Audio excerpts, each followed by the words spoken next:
Good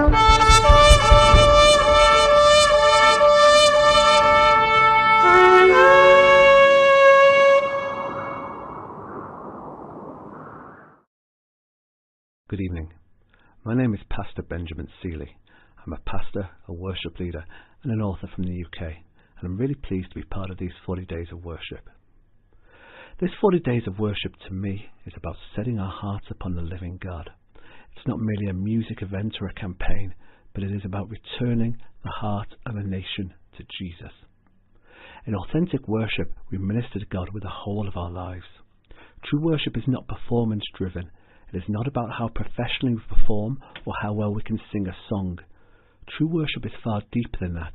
It is about giving our lives over to God.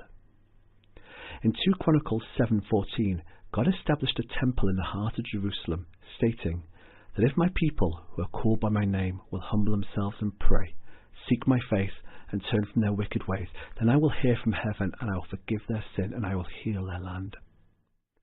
At the centre of all that the Israelites were called to do, God commanded a lifestyle of worship, and it was from this place that he would heal their land. There are 4 pillars to their worship: to humble themselves, to seek his face, to turn away from their own ways, and to pray. And these remain the foundations of our worship today. Dedicating 40 days even to worship means that we are dedicating ourselves to the seeking of God's face, embracing his ways, humbling ourselves into praying. This is the culture and the lifestyle of worship that we are called to live in, having our hearts seek and long for him. One of my favourite biblical examples of true worship is from John 12. It says this: 6 days before the Passover, Jesus came to Bethany, where Lazarus lived, whom Jesus had raised from the dead. Here, a dinner was given in Jesus' honour. Martha served, while Lazarus was amongst those reclining at the table with him. And then Mary took a pint of pure nard, an expensive perfume. She poured it onto Jesus' feet and wiped his feet with her hair, and the house was filled with the fragrance of the perfume. But one of the disciples, Judas Iscariot, who was later to betray him, objected. Why wasn't this perfume sold and the money given to the poor? It was worth a year's wages. He did not say this because he cared about the poor, but because he was a thief. As the keeper of the money bag, he used to help himself to what was put into it. Leave her alone, Jesus replied.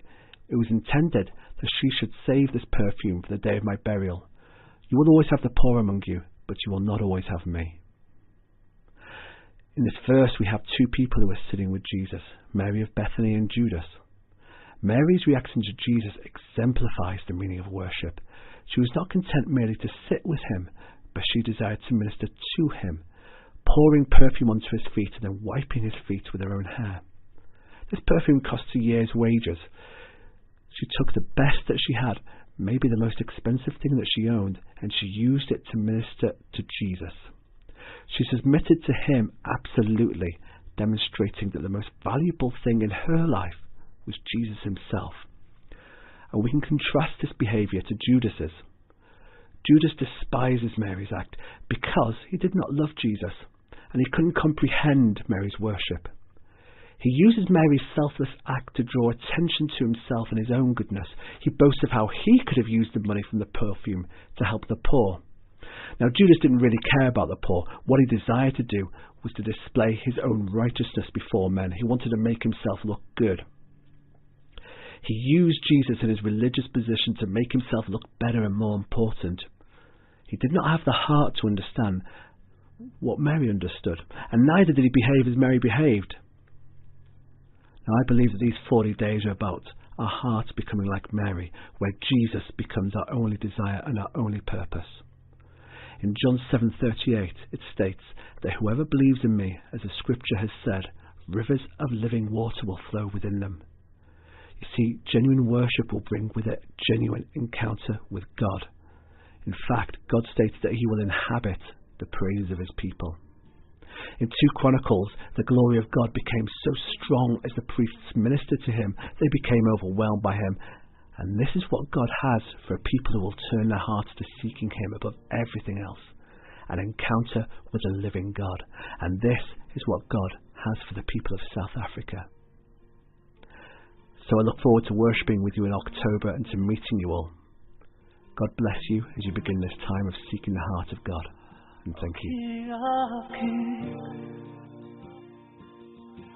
oh King of kings, there's no one like you. There's no one like you. There's no one like you.